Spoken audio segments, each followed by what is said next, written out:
എല്ലാവർക്കും കുഞ്ഞാമിനാസ് റെസിപ്പിയിലേക്ക് സ്വാഗതം. ഇന്ന് നമ്മൾ വളരെ ഈസി ആയിട്ടുള്ള ഒരു വട്ടയപ്പത്തിൻ്റെ റെസിപ്പിയും കൊണ്ടാണ് വന്നിട്ടുള്ളത്. പച്ചരി ഒന്നും ചേർക്കാതെ തന്നെ അരക്കാതെ എങ്ങനെയാണ് നമുക്ക് ഈസി ആയിട്ട് അരിപ്പൊടി കൊണ്ട് എങ്ങനെ വട്ടയപ്പം ഉണ്ടാക്കാമെന്നാണ് ഈ വീഡിയോയിൽ പറയുന്നത്. അപ്പോൾ ഈ വീഡിയോ എല്ലാവരും കണ്ടു നോക്കുക. ചാനൽ ഇതുവരെ സബ്സ്ക്രൈബ് ചെയ്യാത്തവരൊക്കെ ഒന്ന് സബ്സ്ക്രൈബ് ചെയ്ത് കൊടുക്കുക. അപ്പോൾ നമ്മളുടെ വട്ടയപ്പം ഉണ്ടാക്കുന്നതിൻ്റെ ഫസ്റ്റ് സ്റ്റെപ്പ് എന്ന് പറയുന്നത് ഒരു കപ്പ് അരിപ്പൊടി ഒരു പാത്രത്തിലെടുക്കുക. അതിലേക്ക് നമ്മൾ ആവശ്യത്തിന് വെള്ളം ചേർത്ത് കൊടുക്കുക. ഇവിടെ ഞാൻ 50 മില്ലി വെള്ളമാണ് ചേർത്ത് കൊടുത്തിട്ടുള്ളത്. നമ്മൾ വെള്ളം ചേർത്ത് കൊടുത്തിട്ട് കട്ടകളൊന്നും ഇല്ലാതെ നല്ല കുഴമ്പ് പരുവത്തിലാക്കിയിട്ട് എടുക്കണം. അപ്പോൾ വെള്ളം കൂടുതൽ ചേർക്കാനും പാടില്ല, എന്നാൽ നല്ല കട്ടിയും പാടില്ല കേട്ടോ. അപ്പോൾ നമ്മൾ അങ്ങനെ വെള്ളം കുറച്ചായിട്ട് ചേർത്തിട്ട് നോക്കുക. അപ്പോൾ 50 മില്ലി ആയിട്ട് നിങ്ങൾക്ക് കുറവായിട്ട് തോന്നുകയാണെങ്കിൽ കൂടുതൽ ചേർത്ത് കൊടുക്കാവുന്നതാണ്. തീരെ കട്ടകളൊന്നും ഉണ്ടാവാൻ പാടില്ല കേട്ടോ. അപ്പോൾ പച്ചരി ഒന്നും നമ്മൾ കുതിർക്കാൻ വെക്കാതെ അരക്കാതെ തന്നെ അരിപ്പൊടി ഉണ്ടെങ്കിൽ നല്ല സോഫ്റ്റ് വട്ടയപ്പം ഉണ്ടാക്കാമെന്നാണ് ഈ വീഡിയോയിൽ പറയുന്നത്. അങ്ങനെ നമ്മളുടെ അരിപ്പൊടി ഇപ്പോൾ നല്ല ഒരു കുഴമ്പ് പരുവത്തിലാക്കി കിട്ടിയിട്ടുണ്ട്. നെക്സ്റ്റ് നമ്മളൊരു ബ്ലെൻഡർ എടുത്തിട്ട് അതിലേക്ക് ആദ്യം 1/2 കപ്പ് തേങ്ങ ഇട്ട് കൊടുക്കുക.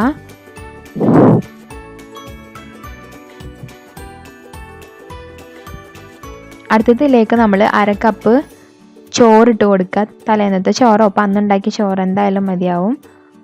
വെള്ള റൈസ് എടുക്കാമായിരിക്കും കേട്ടോ ബെറ്റർ. മട്ട റൈസൊക്കെ ആണെങ്കിൽ അതിൽ ഇങ്ങനെ കളർ ഉണ്ടാവാൻ ചാൻസ് ഉണ്ട്. നെക്സ്റ്റ് നമ്മൾ ആ കുറുക്കി വെച്ചിട്ടുണ്ടായിരുന്ന അരിപ്പൊടി ഉണ്ടല്ലോ അത് ഇതിലേക്ക് ഒഴിച്ചു കൊടുക്കുക. അവിടെ ഞാൻ 2 വട്ടമായിട്ടാണ് ഒഴിച്ചു കൊടുത്തിട്ടുള്ളത്. ആദ്യം പകുതി ഹാഫ് ചേർത്ത് കൊടുത്ത് ദെൻ അടുത്ത ഹാഫ്. അങ്ങനെ നമ്മളുടെ മാവ് ഇപ്പോൾ നല്ല അരഞ്ഞ് കിട്ടിയിട്ടുണ്ട്. കണ്ടിന്യൂസ് ഒരു 5 മിനിറ്റോളം നമ്മളിതിങ്ങനെ മിക്സിയിലിട്ട് അടിച്ചു കൊടുക്കുക കേട്ടോ.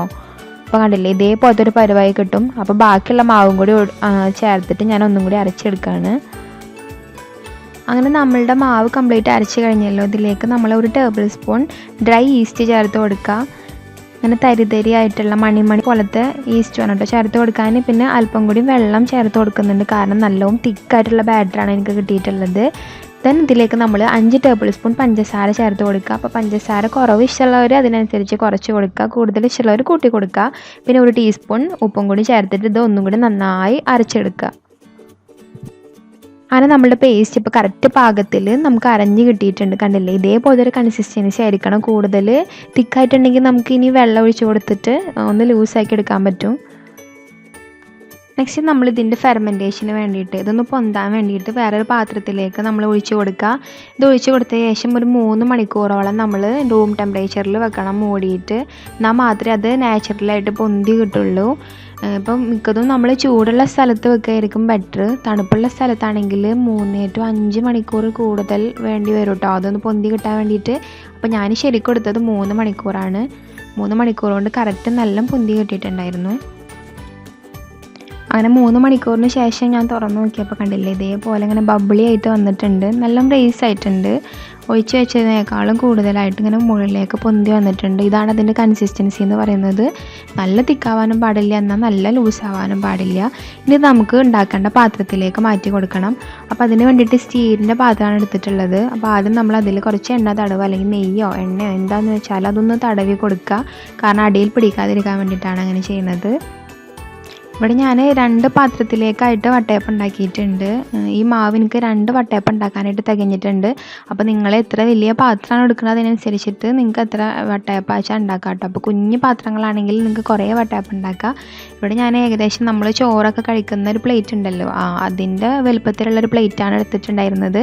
അപ്പോൾ അത് വെച്ചിട്ട് 2 വട്ടയപ്പാണ് കേട്ടോ ഉണ്ടാക്കിയെടുത്തത്. പിന്നെ നമ്മൾ ഈ ബാറ്റർ പാത്രത്തിലേക്ക് ഒഴിച്ച് കൊടുക്കുമ്പോൾ കംപ്ലീറ്റ് നിറക്കാൻ പാടില്ല. ഒരു ഹാഫ് പൊസിഷനിൽ വെച്ച് നിർത്തണം, കാരണം ഇത് ഇനി പൊന്താനുള്ള ചാൻസ് ഉണ്ട് ആവിയിൽ കിടന്നിട്ട്. അപ്പോൾ നെക്സ്റ്റ് ഞാനിവിടെ നൂലപ്പത്തിൻ്റെ പാത്രമാണ് എടുത്തിട്ടുള്ളത്. ഇഡ്ഡലി നൂലപ്പൊക്കെ വേവിക്കുന്ന പാത്രം ഉണ്ടല്ലോ, അപ്പോൾ അതിൽ അടിയിൽ തട്ടിൽ വെള്ളം വെച്ചിട്ട് മുകളിലത്തെ തട്ടിൽ ആ പാത്രം അങ്ങനെ വെച്ച് കൊടുക്കുകയാണ് ചെയ്തത്. ദെൻ അത് നമ്മളൊരു മൂടി വെച്ചിട്ട് കവർ ചെയ്ത് കൊടുക്കുക. ദെൻ മിനിമം ഒരു 40 മിനിറ്റോളം ഇത് വേവാനായിട്ട് എടുക്കുന്നുണ്ട്. അപ്പോൾ നല്ല ലോ ഫ്ലെയിമിൽ വെച്ച് കൊടുക്കുക. പിന്നെ അടിയിൽ വെള്ളമൊക്കെ കറക്റ്റ് വെച്ച് കൊടുത്തോളാം, അല്ലെങ്കിൽ പാത്രം കരിഞ്ഞു പോകാനുള്ള ചാൻസ് ഉണ്ട്. അപ്പോൾ നമ്മളുടെ വട്ടയപ്പം ഇവിടെ തയ്യാറായി കിട്ടിയിട്ടുണ്ട്. നല്ല സോഫ്റ്റ് ആയിട്ടുള്ള നല്ല ടേസ്റ്റി ആയിട്ടുള്ള വട്ടയപ്പമാണ്. അപ്പോൾ നമ്മൾ തലേന്നൊക്കെ പച്ചരി വെള്ളത്തിലിട്ട് വെക്കുക, കുതിർത്ത് അരക്കുക ഒന്നും വേണ്ട. എപ്പോഴാണ് കഴിക്കാൻ തോന്നുന്നത് അപ്പോൾ അരിപ്പൊടി എടുത്തിട്ട് കലക്കിയിട്ട് നമുക്ക് ഉണ്ടാക്കിയെടുക്കാവുന്നതാണ് വട്ടയപ്പം എന്ന് പറയുന്നത്. അപ്പോൾ എല്ലാവരും വീഡിയോ ട്രൈ ചെയ്ത് നോക്കുക. ഇത് നിങ്ങളുടെ അഭിപ്രായങ്ങളൊക്കെ അറിയിക്കുക. വീഡിയോ ഇഷ്ടമായി ലൈക്ക് ചെയ്യുക, ഷെയർ ചെയ്യുക. അതുപോലെ തന്നെ ഇതുവരെ ചാനൽ സബ്സ്ക്രൈബ് ചെയ്യാത്തവരൊക്കെ ചാനൽ സബ്സ്ക്രൈബ് ചെയ്ത് കൊടുക്കുക. പിന്നെ എല്ലാ വീഡിയോസും കണ്ടു നോക്കുക. താങ്ക്